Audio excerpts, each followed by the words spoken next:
大家好，欢迎来到小诺厨房，我是小诺。今天给大家分享怎样在家自制小饼干，不用烤箱也能做，个个酥脆可口。一起看看我是怎么做的吧。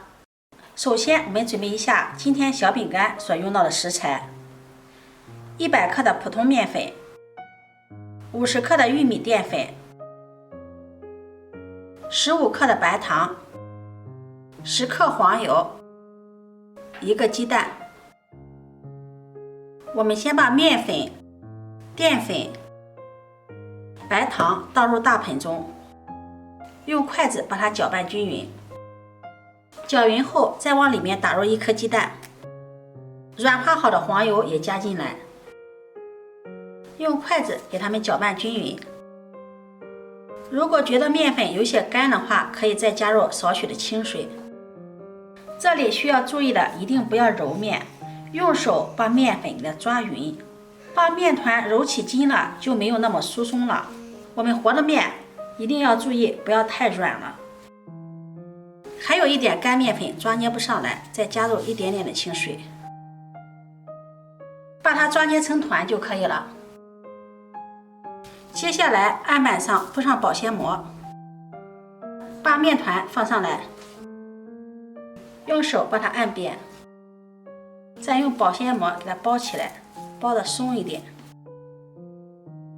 用擀面杖把它擀一擀，擀的时候力度要匀，翻过来，再给它擀一擀。把保鲜膜给它取开，再给它放松一点，包起来，再把它擀开。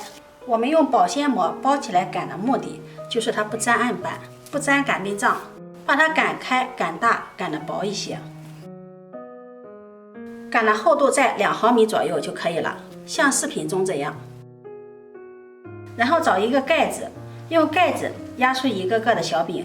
压的时候，我们压下去转一下，像这样一压一转，一个小圆饼就自己掉落了。饼干的大小可以根据自己的喜好来定，喜欢大的就用大瓶盖，喜欢小的就用小瓶盖。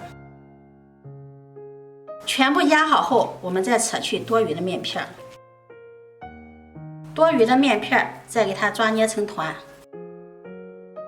然后用叉子在小饼上面压出花纹，这样饼干的样子就做出来了。接下来电饼铛预热，不用放油，把饼干一个个的摆进来，盖上盖子，开小火慢慢的烙。2分钟后打开盖子，小饼干已经定型了，再给它翻个面，这个时候就不需要盖盖了。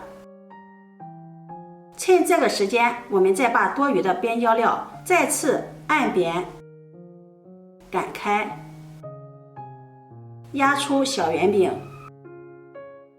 用叉子给它戳一下。现在饼干就可以翻面了，翻过来用小火继续给它烙，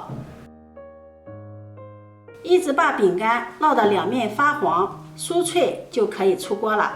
我们也可以尝一下。接下来再把剩下的一锅也烙完，这样小饼干就制作完成了。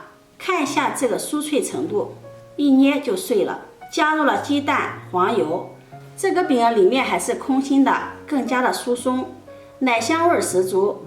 自己在家做的，干净卫生，吃着放心。平时当做零食吃也是非常的不错，做法也是比较的简单，很适合新手来操作。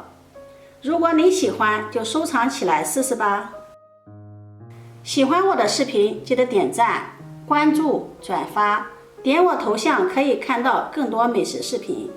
我每天都会发布不一样的视频，我们下期视频再见。